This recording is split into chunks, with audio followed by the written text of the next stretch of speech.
Hi, I'm Terrell Turner, the host of the Law and Finance Show. And today we have another actually, we have two guests on today, which is something we don't usually do. But I thought it was a good idea to have these two guests on because one of the things that a lot of law firm owners are trying to figure out is one is how do you get the right people in place? How do you get the right advice from masterminds to really figuring out the business side of the business because you may know the technical practicing of the law, but the business side is something that's a little newer. And some of it is you got to figure it out before you have to make a decision about either downsizing or figuring out and pivoting from your firm. So stay tuned for today's guest.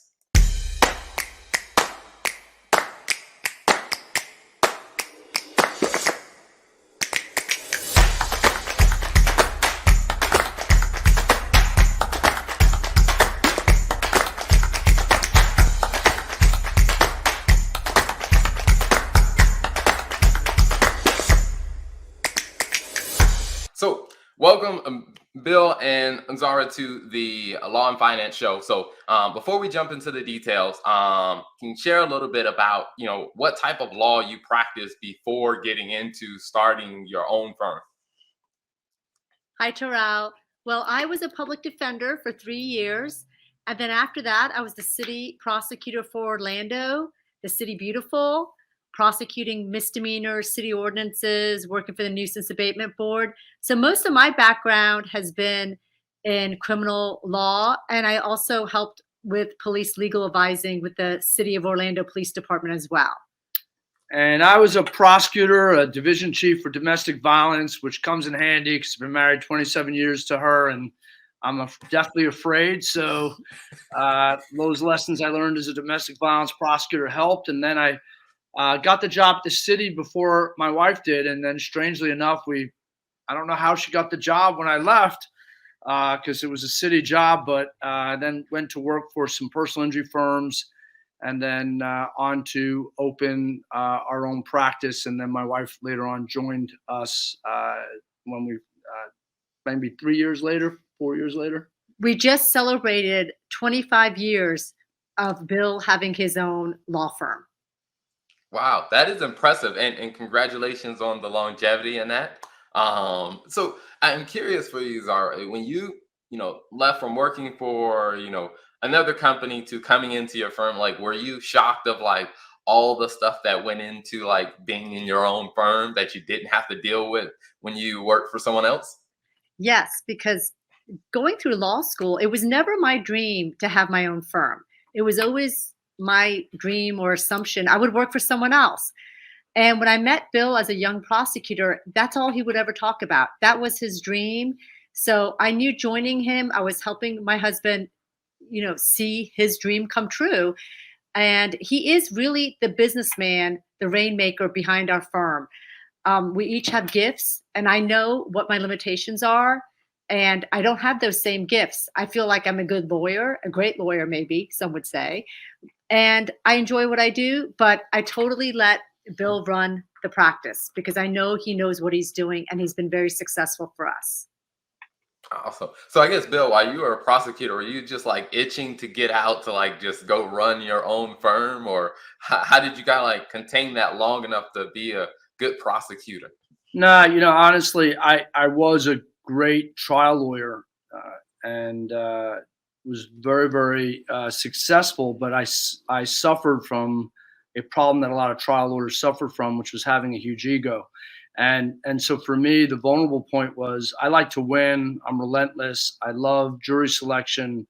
I love cross-examination. But what I didn't love was my inability or my weakness to handle the stress that was along with that. And no matter whether I was in therapy or whether I did self-help or coaching, it was very, very difficult for me to unleash that aspect. The ego was a vital or just a part that I was never able to put down. And therefore, I handled a lot of stress related to that. So while I was a good trial lawyer, it wasn't good for me or my family or my wife and ultimately kids. So that's one of the reasons, the driving force that I wanted to get out of that as well. Gotcha. Now, I guess as you kind of got out of that and running your own firm, were you shocked at all of the things that go into running your own firm that law school may not have prepared you for? Yeah, not only was I shocked, it was doing this for 25 years. I can tell you that it was only until real recently that I hired a business coach and started learning what I needed to do to move this forward, in the right way, learning about leadership skills and I think, some other stuff. So yeah, of course, there's a lot of business aspects that we don't learn in law school, and we're not equipped. And I didn't have any advice from anyone in the beginning when I was doing this thing. And also I had an ego. So I thought, hey, I could try cases, I could run a business, which was painfully not true. So. Now, how much? Oh, go ahead, I'm Zara. sorry. Terrell, I feel that this is where Bill has found his niche, his passion. I think that finally he realizes he's a great trial lawyer, but he can hire attorneys that are also great trial lawyers and even better trial lawyers than himself, because he's got a gift of running a business, and that's where all his gifts and traits lie. I think it's refreshing to hear you both, say that and the things that you're saying, because one of the things that I find in talking to different, whether it's just business owners, other law firm owners, is when you have, a couple that is running a law firm, a lot of times there's that friction about being able to just like, you know what, I'm humble enough to know what I'm good at, what I'm not good at. So how did you guys get comfortable kind of recognizing that about each other? Like, hey, this is what I'm good at. She's good at that. I'm good at this. Like, how did that work? Yeah, we fired her off our leadership team, and that was the best thing that ever happened in this firm. I even had people come back after that. So that's the truth. But there's got to be rules, right? So, women have a different set of parameters. I want to talk for my wife. I'm sure she'll talk for herself. But we got two rules. Like, she's boss of the house, and I'm boss of the firm. Now, she likes to wheedle her way in a little bit. I'm afraid to do that at the home, but that's how it works actually for us. There was a time that it didn't work, maybe she could speak for herself, but getting on the leadership team, that's just not her gig. And but we make decisions like our kids went to NYU because she was the boss. If I had my way, they'd go to state school and go on scholarship. And maybe if they got into grad school, I had to zip up my mouth and be quiet about that. And at the office, there's a lot of things I'm sure I know she's got to zip up her mouth because she's just cringing. But that's kind of how it works, right? Well, we have mutual respect for each other, and that's how it works. Is that fear motivates people, and we're an example of it. But he does not get involved at home with the decisions I make. He trusts me and knows I have our best interest at heart. And I respect him the same way at the office, or at least I try. She tries. I know that he like knows what he's when doing. I invited like ex-employees to my Christmas party, which I thought was cool, even if they were like 8 years ago. She's like, why are you paying for that? And then the year I didn't do it, the Christmas party wasn't as good. So guess what we're doing this year? We're taking ex-employees on the cruise with our employees. I know that's not true, but well, it's going to be a surprise, baby. This is the relationship we've developed, and it really works because I know he's the boss here. I come to work, do my job, and I don't interfere or try not to. I make suggestions, but I just make suggestions like any other employee, and that's it. And I let him make the decisions, and it's really worked well in our relationship. And this is why he can run the firm and make those decisions he needs to for our practice. And, when he first started, he had a partner, and it was a wonderful attorney, but that attorney was not a businessman. That attorney was a very smart, intellectual attorney. And Bill found out very quickly that he can network, get cases. He needed just someone to do the work. He didn't need another partner who was not able to do that part of the job. So, and that's when Bill decided he could open his own firm and do what he needed to do to make the firm successful. Awesome. Now, one of the things we talked about kind of before we started recording this session was, kind of the EOS, the traction system. Like, how has that kind of made a difference for you guys in how, the firm runs, and even just how the members of the team in the firm, how they interact? Yeah, I mean, it's been. I think our major issue right now is all about influx, getting the cases. But EOS itself has changed the culture of our firm. I was in a program called Strategic Coach. It's in Toronto by Dan Sullivan, and started getting my mindset straight. And Gino Wickham, who wrote Traction, was a student of Dan, and then took it to a place where he wrote the book. And there's actually now a coaching program called Fireproof for my friends Mike Morse and John Knockhazel, who are on my podcast. We're talking about, but it's just EOS for law firms. We don't implement Fireproof at this point. We implement EOS, and in a nutshell, it's changed everything. Because in the beginning, I think lawyers like to. I'll give you one quick example, and I guess I could do it by analogy, but maybe it's just easier just to tell you the story. I come back from a conference 10 years ago. They talk about corporate values. So I buy a bunch of boards, throw them around the office. And because as a lawyer, you want to include everything and you want to analyze everything, I had like 35 values up on the board. And I couldn't live even one of them, and I couldn't even understand them, and I couldn't remember them. So EOS talks about simplicity. It's just a simple business program, really. And so by creating a structure of corporate values called POWER, positivity, ownership, and accountability, work as a team, evolutionary, and relentless, those are the 5 values that drive our firm. I can remember those words. I can put them on a board. I can talk about them, shoot videos. So just even from the perspective of just setting a core group of values in your firm, and then developing systems like hiring and firing and evaluation of employees or team members is really, really important. So that's just a small segment. If EOS has got 6 cycles, and also the meetings that we have typically have traction based upon EOS's model. They're honest.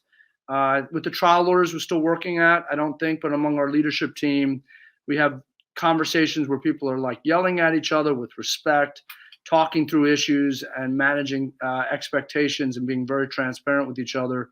So it's been life-changing. And that got a great coach called Stu Wolf, who's up in Detroit, was Gino's direct student, and he's unbelievable. And we've been doing it for about 18 months, the journey, and it's changed quite a bit. So what I see, Terrell, if I could just put my 2 cents in, because I'm kind of the outsider, at the firm looking into what they've implemented.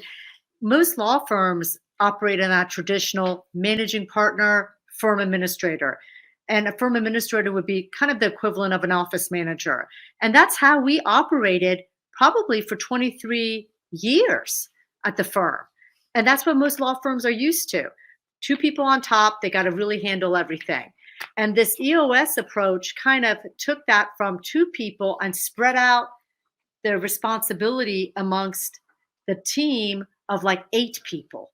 So it was a very scary thing, though, because that we're so used to running that traditional law firm to now saying, hey, why does everyone have to bring these issues to 2 people? Let's spread out the responsibility, give these other team members ownership of the firm, of how they feel, what they do impacts the firm, and make decisions. And I think that's what's really changed the firm and the culture of the firm, and made people enjoy working here and know that, hey, my input will be heard. And I think it alleviates a lot of stress too, especially for Bill, the managing partner, because everything is not coming to him or one other person. It's being spread out. Mhm. Awesome. That's always, I think that's something that a lot of lawyers probably struggle with themselves, of coming from that traditional model of, hey, there's 2 people, 1 to 2 people at the top doing everything. They get stressed out. So it's great to hear you guys make that shift. Now, I guess with that shift of making, a more effective firm, what's some of the feedback you guys hear from your clients as you're able to provide better services to them? Like, what would be some of the testimonials we would hear if we asked some of your clients? Yeah, I think criminal is a really hard area. I always think that people say personal injury is hard. It's not hard if you're willing to give by having more employees handle files. And I can't. By the way, just as an aside, I can't wait to fix the intake issue, meaning getting better personal injury cases in here, because that way I can reward even more the people that are in here and really put EOS to its intended uses. But I think you'll hear, if you look at our review profile after EOS, we always got great reviews. But the reviews before were always, Bryce is a great lawyer. He's a board certified guy. Or Gary Schwartz, who used to work with me, great lawyer. Or Zahra Umansky, great lawyer. Or Bill, great lawyer. Now the reviews talk, although Google wants short reviews again, the reviews talk about the team. They'll talk about the paralegal, the client relations person. They'll even talk about the administrator, and they bring in more of the words teamwork and stuff like that. So the reviews have more than just one person. I think lawyers like to be the ones in the community. It's all about me, but you have to realize that it's a team behind them that supports them. And so the nature of the reviews have changed, I think. And the word teamwork is really mentioned a lot now. So, some of the stuff is just, if you're a good lawyer, you're always going to get good reviews. But what I like to see is that other people are mentioned now in the mix from our clients. Awesome. So when it comes down to people finding you guys online, I know you mentioned earlier, which I want to talk a little bit more about, is your podcast. I mean, we've already talked about like social media before we recorded. So tell us a little bit about what can people expect when they go to listen to your podcast.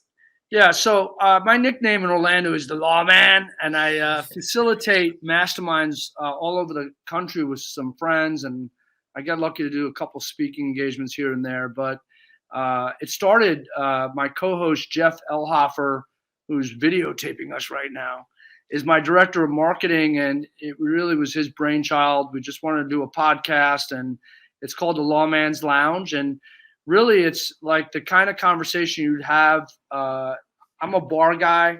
I mean, 56. My wife probably still doesn't like that I go to lounges and stuff. I mean, I could stay up till 4 a.m. still.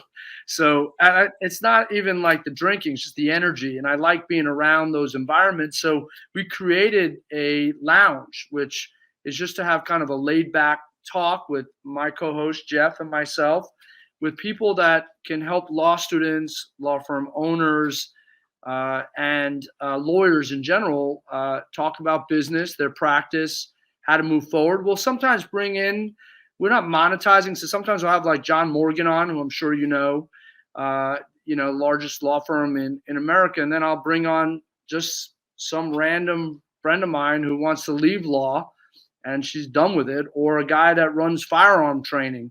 So, but we try to keep it interesting. I mean, we're in our 4th season, and thanks to Jeff, we have a good, solid base of listeners. But the podcast is really designed to help lawyers and law students move ahead in their practices and their life.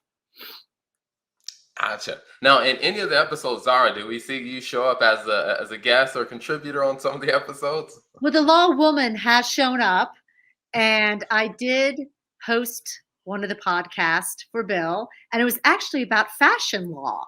And she was a very interesting lawyer who has a patent firm out in California. So it was kind of a perfect mix.